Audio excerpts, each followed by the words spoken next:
एक सेठ से लक्ष्मी जी रूठ गई। जाते हुए बोली, मैं यहां से जा रही हूं, अब मेरी जगह नुकसान आएगा, तैयार रहना, और अगर तुम जाते जाते मुझसे कुछ मांगना चाहते हो तो बोलो।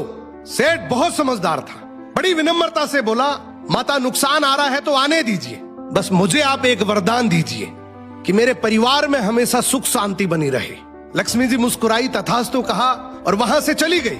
अब उस सेठ की 4 बहुएं थी। कुछ दिनों बाद सबसे छोटी बहू खिचड़ी बना रही थी। उसने खिचड़ी में नमक डाला और अपने काम में व्यस्त हो गई। तभी दूसरी बहू आई और उसने खिचड़ी को बिना चखे ही और नमक डाल दिया और वो भी अपने काम में व्यस्त हो गई। ऐसे एक एक करते तीसरी और चौथी बाकी की 2 बहुएं भी आई। उन्होंने भी खिचड़ी को बिना चखे ही उसमें नमक डाल दिया।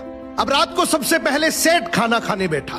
जैसे ही उसने खिचड़ी का 1 चम्मच लिया, उसे महसूस हो गया कि इसमें बहुत ज्यादा नमक है और सेठ जी तुरंत समझ गए कि नुकसान आ चुका है। किसी से कुछ नहीं कहा, चुपचाप खिचड़ी खाई और चला गया। अब सेठ के बाद खाना खाने की बारी आई सबसे बड़े बेटे की। बेटे ने खिचड़ी का 1 निवाला लिया।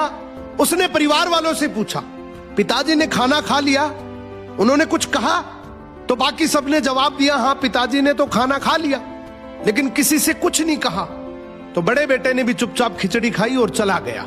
ऐसे ही करके परिवार के बाकी सारे सदस्य एक एक करके आए, अपने से पहले वालों के बारे में पूछा, कुछ नहीं कहा, चुपचाप खिचड़ी खाई और चले गए।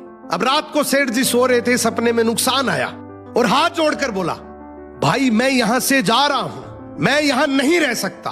तो सेठ जी ने पूछा, क्यों, क्या हो गया?